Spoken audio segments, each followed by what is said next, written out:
Dinadakot kita sa salang violation of Section 5 of Public 1962. May karapatan kang hindi magsalita. Ano namang sabihin mo ay maaaring gamitin laban sa iyo sa lahat. Arestado ng mga operatiba ng San Quintin PNP ang isang most wanted person sa Barangay Poblasyon, Zone 1, San Quintin, Pangasinan, habang kinilala naman ang kanilang hepe na si Police Captain Esteban C. Fernandez III, Chief of Police, ang akusado na si alias Paras, 36 years old, residente ng Barangay Karayakan, San Quintin, Pangasinan.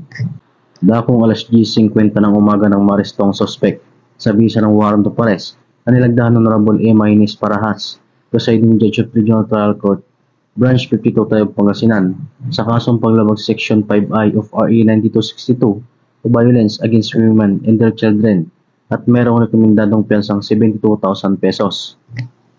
Samantala, nasa kustodiya na ng San Quintin PNP ang nasabing akusado para sa tamang dokumentasyon at disposisyon.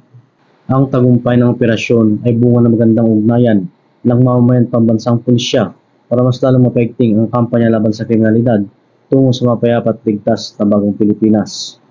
Mula dito sa PKG Ilocos Region, ako po ang inyong Police News Network Correspondent, Patrolman Dennis Carenal, alagad ng batas, tagataguyod ng Balitang Pulis.